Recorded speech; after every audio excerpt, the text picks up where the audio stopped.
Habib Bahar seorang pembunuh? Apakah Habib Bahar membuat suatu kasus yang sangat besar sehingga pemerintah yang tidak ada keadilan sama sekali?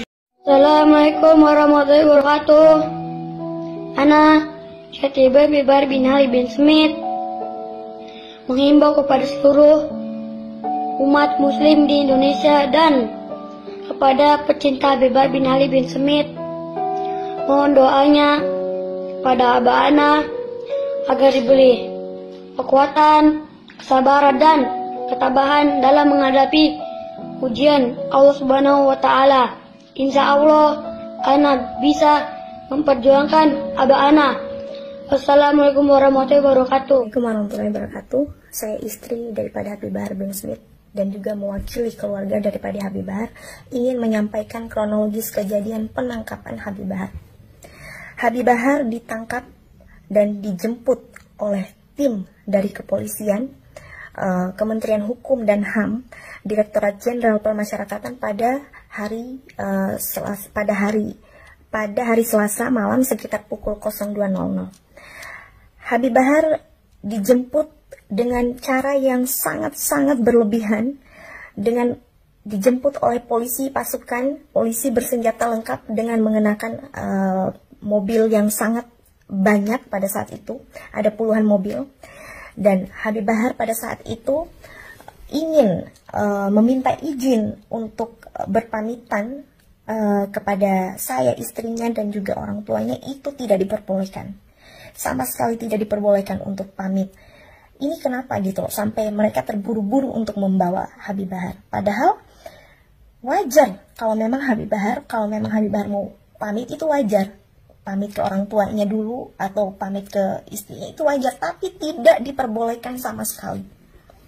Akhirnya keesokan harinya saya dan juga mertua dan juga tim pengacara mendatangi Lapas Gunung Sindur untuk ingin melihat kondisi daripada Habib Bahar, karena kami tahu Habib Bahar kondisinya sedang tidak baik, kondisinya sedang tidak sehat. Habib Bahar sedang sakit juga, ada sakit lambung juga, kemarin sempat dirawat di RSUD Cibinong. Makanya kami khawatir dan ingin melihat langsung kondisi Habib Bahar. Tapi sayangnya kami tidak diperbolehkan masuk oleh pihak lapasnya, tidak diperbolehkan masuk sama sekali. Katanya belum ada perintah daripada atasannya, padahal kita bicara mengenai kemanusiaan aja. Orang tua ingin membesuk anaknya itu tidak diperbolehkan. Orang tua ingin melihat kondisi anaknya itu tidak diperbolehkan sama sekali. Akhirnya kami tunggu lumayan lama, sekitar 12 jam kami tunggu hingga pukul 20.30 baru kami punya akses untuk masuk dan diperbolehkan untuk melihat Habib Bahar. Dan di situ kami bertemu Habib Bahar. Alhamdulillah kondisi Habib sehat, kondisi Habib tidak ada yang perlu kami khawatirkan pada saat itu. Tapi justru yang kami khawatirkan itu proses pengambilan darah Habib Bahar. Ya, Habib Bahar ini sempat diperiksa kesehatannya dan sempat diambil juga darahnya. Itu sangat-sangat mengkhawatirkan kami pihak keluarga, karena memang kami dan juga pengacara tidak diberitahukan, tidak ada pemberitahuan mengenai pengambilan darah, dan kami tidak ada di situ pada saat pengambilan Habib Bahar diambil darahnya. Kami tidak ada di tempat itu gitu. Dan kami menyayangkan, kami takutnya, kami khawatirnya ini ada proses ini terjadi hal-hal sabotase yang mungkin bisa membahayakan kondisi daripada Habib Bahar. Itu yang saya khawatirkan, karena memang ini pengambilan darah ini kita tidak tahu ini pengambilan darah apa, dan juga kita tidak tahu ini suntikan apa yang dimasukin di tubuh Habib Bahar ini. Kami tidak tahu, kami khawatir, kami takut ini pengambilan darah atau suntikan ini berbahaya buat Habib. Kita takutnya Habib bakal diracun atau apa, kita takut, kita khawatir, karena kami tidak ada di situ. Kalian mengambil darah Habib Bahar diam-diam tanpa sepengetahuan kami, dan kami pun tahu itu lewat foto yang beredar gitu. Akhirnya kemudian keesokan harinya tiba-tiba kami dikagetkan lagi dengan kabar bahwa Habib Bahar dipindahkan ke Lapas Batu Nusa Kambangan. Cilacap, Jawa Tengah. Kami kaget, kami di situ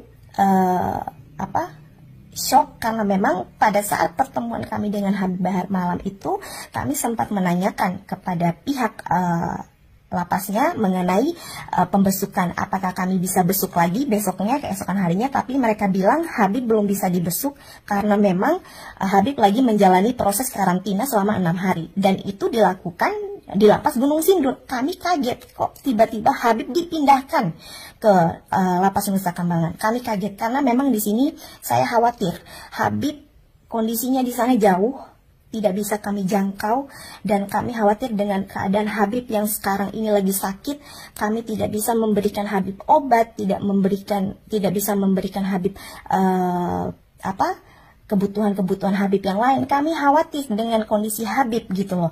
Dan kami tidak bisa menjamin bahwa orang-orang di dalam lapas sana bisa menjaga kesehatan Habib. Itu yang kami khawatirkan. Makanya saya berharap di sini saya meminta keadilan seadil-adilnya untuk suami saya. Saya meminta keadilan benar-benar ditegakkan untuk suami saya. Suami saya bukan seorang pecundang, suami saya bukan seorang pengecut yang selama ini suami saya taat sama hukum, dan apapun dia terima risiko dengan apa yang dia sampaikan. Tapi saya tidak terima, kenapa harus dipindahkan sejauh itu? Apakah Habib Bahar ini seorang teroris yang harus kalian asingkan di sana gitu loh? Bisa kalian pindahkan di lapas lain yang mungkin kami pihak keluarga bisa melihat kondisi Habib Bahar. Saya di sini benar-benar meminta keadilan seadil-adilnya untuk suami saya. Tolong tegakkan keadilan ini, karena memang suami saya tidak melakukan kesalahan yang di luar batas seperti halnya koruptor yang memang harus dihukum. Ini suami saya tidak. Suami saya hanya menyampaikan kebenaran tentang apa yang terjadi sekarang, yang kita alami sekarang di Indonesia. Itu saja. Sekian dari saya. Assalamualaikum warahmatullahi wabarakatuh. Kami selaku keluarga besar Habibana Bahar bin Ali bin Sumit, dan juga selaku keluarga besar Pondok Tajur Alawiyyin, dan juga anak-anak majelis daripada majelis MPR, pada malam hari ini kami mengajukan keberatan terhadap pemerintah yang zalim, yang dimana tidak ada keadilan sama sekali di dalam penangkapan Habibana Bahar bin Ali bin Sumit. Yang pertama, beliau dijemput pada jam 1:30 atau setengah 2 malam. Keberatan yang pertama, polisi menjemput Habib Bahar dengan 25 mobil pribadi dan juga dengan 5 truk brimob bersenjata lengkap.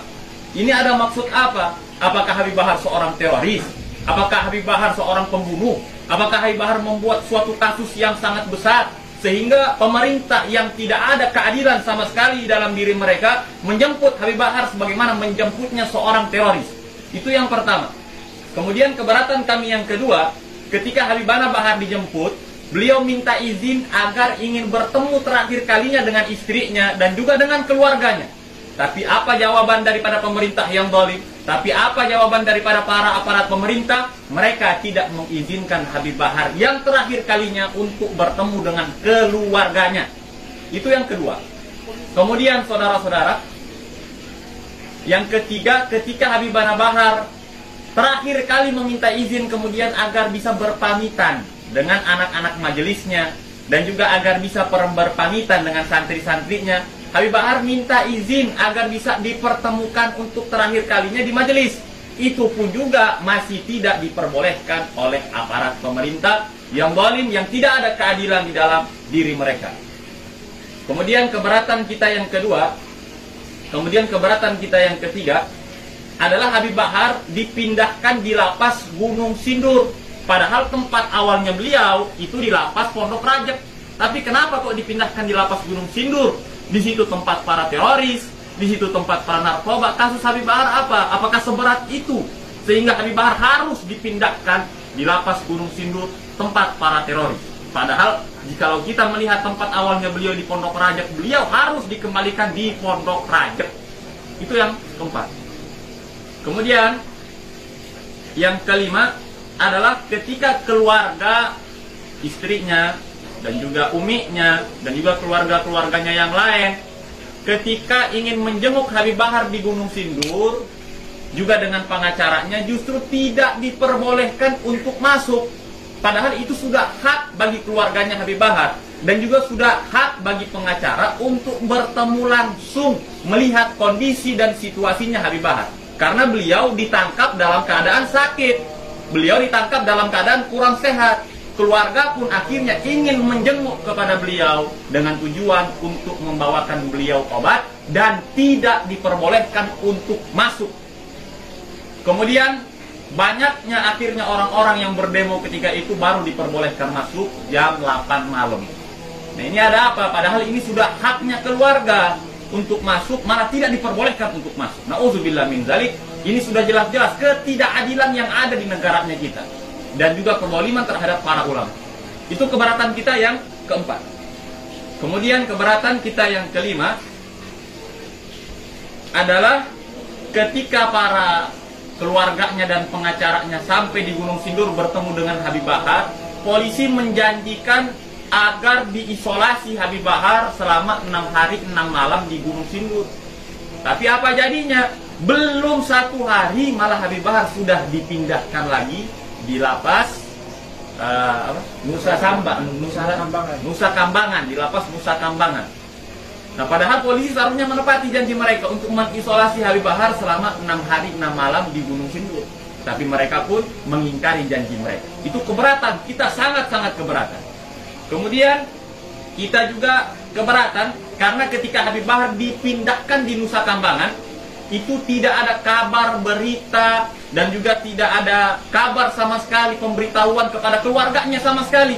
Tiba-tiba dipindahkan saja tanpa ada pemberitahuan sama sekali. Kita sangat-sangat keberatan. Padahal sudah haknya bagi keluarga untuk mengetahui ketika Habib Bahar dipindahkan. Dan 3 kali pindahan ini pada waktu malam, seakan-akan ini seperti perpindahan penculikannya orang-orang PKI. Karena PKI di waktu malam mereka ketika ingin menculik para jenderal-jenderal. Nauzubillah min dzalik. Nah, juga saya serukan kepada seluruh umat Islam, saya serukan kepada seluruh para habaib, kepada seluruh para ahlul bait. Jikalau satu dari ulama kita sudah disentuh, satu dari ulama kita sudah didolimi, maka besok ataupun lusa pasti ulama-ulama yang lain akan didolimi dan juga pasti akan disentuh oleh orang-orang dolim. Oleh karena itu kita buktikan keberanian kita. Oleh karena itu kita buktikan nyalinya kita dengan pembelaan kita terhadap kasus Habib Bahar bin Ali bin Sumait untuk melawan pemerintah yang zalim. Sekarang kita mempunyai 3 pilihan. Pilihan yang pertama bagi seluruh rakyat adalah mati karena corona. Pilihan yang kedua adalah mati kelaparan di rumah. Dan pilihan yang ketiga adalah mati jihad fisabilillah. Dan pilihan ketigalah itu yang menjadi pilihan kita sebagai pilihan umat Islam yang dipilihkan di dalam syariat Islam. Oleh karena itu, saudara-saudara, mari kita buktikan pembelaan kita kepada para ulama. Mari kita buktikan pembelaan kita terhadap agama. Jangan kita biarkan pemerintah-pemerintah yang zalim. Jangan kita biarkan mereka mulai menunjukkan taring mereka untuk melawan syariat Islam. Maka kita harus dengan nyata, maka kita harus dengan berani untuk melawan mereka, berjihad, walaupun jihad kita dengan lisannya kita. Mungkin hanya ini yang bisa saya sampaikan. Dan juga saya sebagai perwakilan daripada keluarga Tajul Alawiyin, keluarga Habib Bahar bin Ali bin Sumait, mengucapkan mohon maaf jika ada kesalahan. Wabillahi taufiq wal hidayah.